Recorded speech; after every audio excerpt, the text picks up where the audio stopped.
WGAL News 8 Today starts now. Which is what you would expect at this time of the year. Good morning, everybody. It's 4:30. I'm Matt Barcaro. I'm Caitlin Smith. Although today is the earliest we've ever seen 90, right? Right, April 17th. But it's not going to happen. Not going to happen today. We're going for 78. So a little bit of a change. Let me show you what we have outside this morning.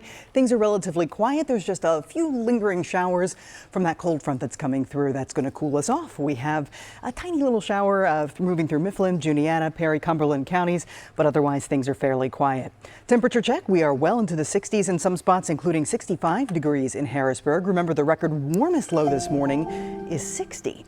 Here's the 12-hour forecast. We have partly sunny to mostly sunny conditions as we head into the afternoon. Our highs not quite as warm as the past few days. We'll hit 78 degrees, which is still 13 degrees above average, but not quite as warm or summer-like as what we've been seeing. Now, as we head into the weekend, spring is finally back and it's here to stay next week. We'll take a look at that 10-day coming up. All right, thanks, Christine. So we have a heads up for drivers if you're going to be driving through Lancaster County this weekend. There's a planned road closure as work on the Route 30 to 222 interchange project continues. PennDOT says Route 30 and the bridge carrying 222 over 30 will be closed starting tonight at 9 o'clock. There are detours in place.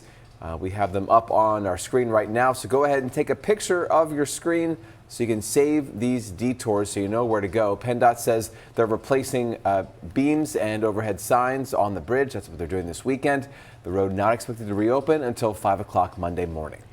Also in Lancaster County, the Department of Conservation and Natural Resources is looking into what caused a woods fire. That fire started just before 2:30 yesterday afternoon in West Hempfield Township. Firefighters say about a quarter of an acre burned. This is near the Breezy View overlook of the Susquehanna River. The firefighters say the steep terrain did make it difficult to fight that fire. They didn't know what they were going to get into here. So everybody came, and then once everybody got here, soon after they got most of it contained, they were already cutting people loose.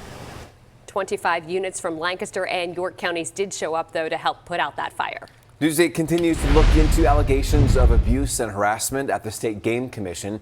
We talked to the Berks County State Representative, David Maloney, who is calling for a grand jury investigation into these allegations. Representative Maloney says employees have been verbally abused and harassed, especially women, going back to before 2020.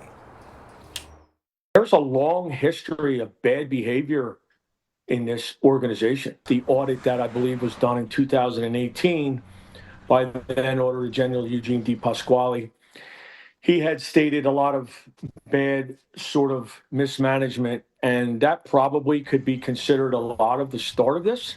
The Game Commission told News 8 that some of the allegations predate the current commission leadership, adding that they have reviewed those claims and, quote, "We know of no evidence of any incidents that would warrant a grand jury."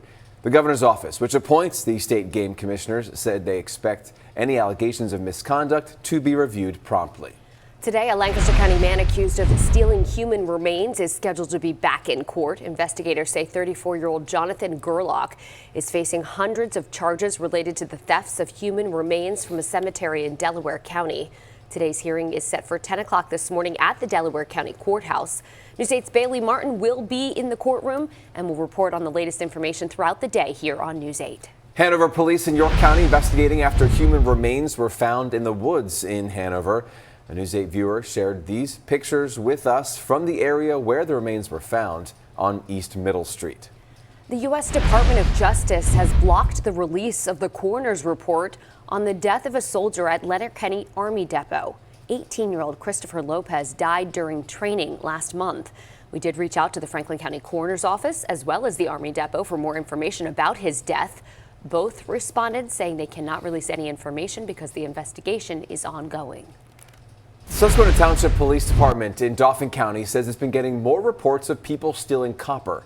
This comes 2 weeks after tens of thousands of dollars worth of copper piping were stolen from Bethel AME Church in Harrisburg. Susquehanna Township Police is asking neighbors to pay special attention to properties and homes that are vacant or abandoned.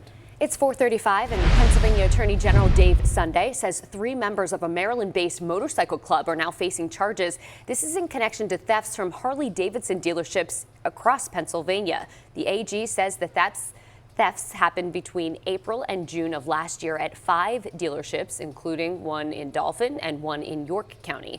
Investigators say Jermaine Holland got into the customer's motorcycle in Manchester Township in York County. So he hopped on that motorcycle and then pointed a gun at the customer who owned the motorcycle when they tried to stop Holland. The AG says Holland, Jennifer Heist, and Craig Greenidge are all facing charges. A federal grand jury indicted a York man on child exploitation charges. The indictment accuses John Rivera Pasante of coercing a minor into prostitution and other sex offenses. This happened in December of 2024, according to investigators. The indictment says he also received child pornography between August of 2024 and the start of this year. The mandatory minimum penalty for those charges does include 10 years in prison. Well, April is National Child Abuse Prevention Month, and on Sunday on WGAL 8 in Focus, we'll look at why some abusers don't face justice. Offenders often use grooming techniques or manipulation to get children to not disclose information. We'll also show you how to recognize different forms of child abuse. You can join us Sunday morning at 11 o'clock for WGAL 8 in Focus. You can also watch every episode, plus the latest newscasts and original programming on the very local app. You can get that through Roku and Amazon Fire TV. A Harrisburg animal rescue is asking for your help to figure out how this dog ended up dehydrated and with his fur all matted down like you see in this photo. That is what Castaway Critters say the dog, now known as Alfredo, looked like when the rescue took him in on Wednesday. It says he was found near North 15th Street, and now that group is working to get him some medical treatment. It felt like he just didn't know any different. He was trying to be happy in that condition, and that just broke my heart because it was almost like he was just so used to it. But we can give you a look at the difference now that Alfredo has been shaved and got a good bath. He was carrying half of his body weight in mats. I mean, when that all came off, he was so happy with himself. Like, he just felt so good. Looked good, too. The rescue says Alfredo does still need some more treatment, but he is doing much better. Good to hear.